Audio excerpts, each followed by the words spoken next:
నా నోరు ఖరాబ్ అవుతుంది అని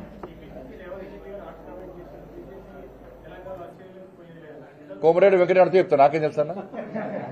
కోమరెడ్డి వెంకటరెడ్డి అడితే చెప్తాడు ఏ పార్టీ వస్తుంది, ఏ పార్టీ ప్రభుత్వం వస్తుంది. మొన్న నడ్డగారిని అడిగి చెప్తాను. మొన్న నడ్డగారి జాతీయ అధ్యక్షుని అడిగి చెప్తాను మీకు. నేను పదవుల కోసం పనిచేస్తున్నాను కాదు, నేను పార్టీ కోసం పనిచేస్తాను. నేను అనుకుంటే పదవి రాలే, పార్టీ కోసం పనిచేస్తాను.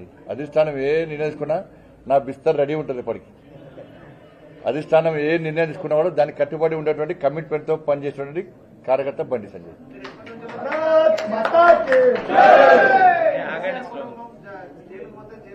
పక్కన మీరు డబ్బులు ఇవ్వాలి, పక్కన జరగవుతారండి.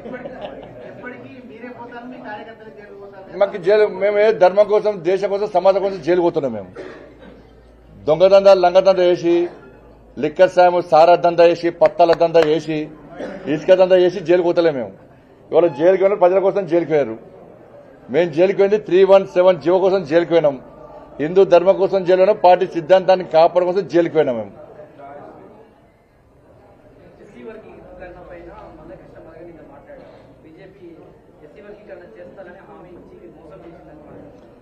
ప్రభుత్వం చూస్తున్నాం. దాని విషయంలో మా దృష్టికి వచ్చింది.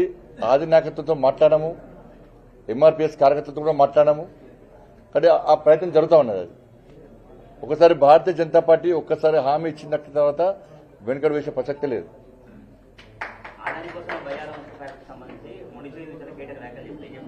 మరి జిందాల్కి ఎదిగిస్తాను ఏంటి? మరి జిందాల్ కోసం నాగపూర్ అంటే మహారాష్ట్రవే కదా, మహారాష్ట్ర జిందాల్ కోసమే కదా. ఆ పై కమిషన్ అడిగాడు ఇయలే. ఈ కేసీఆర్ కుటుంబం ఇక్కడ తెలంగాణలో ఉన్న రోజులు బయ్యారం అది ఏది రాదు. ఎందుకు రాదంటే కుటుంబానికి కమిషన్ లేక చచ్చిపోతుంది. సిగ్గున్నారు కొంచెం, మోరా అర్థం కాదు. మొన్న ఒక ఆర్టీఏ కార్యకర్త ఆర్టీఏ కింద ఒక లెటర్ పెట్టాడు. బయ్యారం ఫ్యాక్టరీకి సంబంధించి మీ విధి విధానం ఏంటి అని చెప్పి ఒక లెటర్ పెట్టాడు. కేంద్ర ప్రభుత్వం స్పష్టం చేసింది, లిఖిత పూర్వకంగా స్పష్టం చేసింది. 6 సార్లు తెలంగాణ రాష్ట్ర ప్రభుత్వానికి లేఖ రాష్ట్రం, ఫిజిబిలిటీ రిపోర్ట్ ఇవ్వమని చెప్పన్నాం, డిపిఆర్ ఇవ్వమని చెప్పన్నాం. ఇంతవరకు ఇస్తలేరు.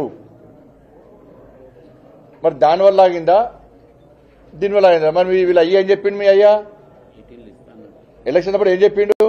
కేంద్ర ప్రభుత్వం పోటుగా తీసుకోనక్కనే కేంద్ర ప్రభుత్వం సహకరించి తెరుస్తాను, ఎదురు ఎత్తలేడు. జిందాల్ను కలవడంలో అంతరేమైంది? కేంద్ర ప్రభుత్వం ఇచ్చిన లేఖకు ఎందుకు స్పందిస్తలేరు మీరు?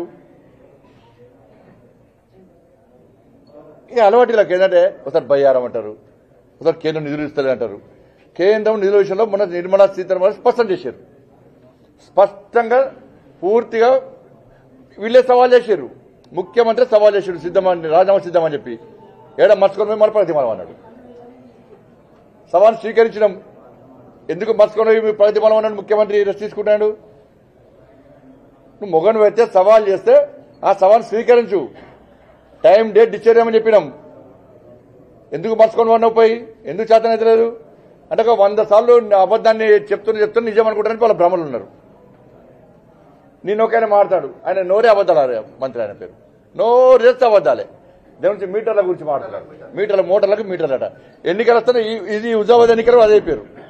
ఈ హుజాబాద్ ఎన్నికల్లో, దుబ్బాక ఎన్నికల్లో, నాగార్జునసాగర్ ఎన్నికల్లో, మునుగోడు ఎన్నికల్లో, హుజూర్ నగర్ ఎన్నికల్లో ఎప్పుడు ఉప ఎన్నికలు వస్తే కూడా బీజేపీకి వెళ్తే మోటార్లకు మీటర్ పెడతాడు. మరి ముఖ్యమంత్రి చేతగానోడా? ఇక్కడ బీజేపీ ప్రభుత్వం ఉందా? నేను స్పష్టం చేసిన లేఖ చూపెట్టాను. నేను కేంద్ర ప్రభుత్వం యొక్క నూతన పాలసీ ఇది. దీనిలో ఎక్కడ కూడా మోటార్లకు మీటర్లు పెట్టుకుని ఎక్కడ లేదు. మొత్తం చదివి వినిపించిన అన్ని మూసుకున్నాను. మనకి 1 సంవత్సరం దాకా అన్ని మూసుకున్నారు. మళ్ళీ సర్టిఫికేట్. ఇప్పుడు నేనేమంటున్నా అంటే, నేను సవాల్ చేస్తున్నా, మేము తెలంగాణ రాష్ట్రంలో మోటార్లకు మీటర్లు పెడతాం, మాకు లోన్ ఇవ్వండి. ఇంపార్టెంట్ విషయం అన్న, మేము తెలంగాణ రాష్ట్రంలో మోటార్లకు మీటర్లు పెడతాం, మాకు లోన్ ఇవ్వండి అని చెప్పి రాష్ట్ర ప్రభుత్వం కేంద్రానికి లేఖ రాసిందా, రాయలేదా? చలో సవాల్ స్వీకరించమని చెప్పండి దమ్ముంటే. లేఖ రాసిందా, రాయలేదా? మోటార్లకు మీటర్లు పెట్టేది వాళ్ళే, బీజేపీ కేంద్ర ప్రభుత్వం పేరు చెప్పి. మీటర్ పెట్టొద్దు అని చెప్పి ఎక్కడ కేంద్ర మీటర్ పెట్టమని ఎక్కడ చెప్పలే. చదివి వినిపించిన మేము మోటార్లో మీటర్ పెడతాం, మాకు లోన్ ఇవ్వని చెప్పింది బీఆర్ఎస్ పార్టీ ప్రభుత్వం. మరి మీటర్ పెట్టదు వాళ్ళ మేమా? అంటే ముఖ్యమంత్రిని కాదనే మేము వచ్చి కేంద్ర ప్రభుత్వం వచ్చి అన్ని మోటార్ల కాడ మీటర్ పెడతారా? అంటే సింగరేణి కట్టేసారు, సింగరేణి ప్రైవేట్ చేస్తారు. మోడీ గారికి క్లియర్ అయిపోయారు. అరే 50% షేరు రాష్ట్ర ప్రభుత్వాన్ని, 49% షేరు కేంద్ర ప్రభుత్వాన్ని. ఎక్కువ షేరునోడు ప్రైవేటీకరణ చేస్తాడా, లేకుంటే తక్కువ షేరు ప్రైవేటీకరణ చేస్తూ పుట్టరా?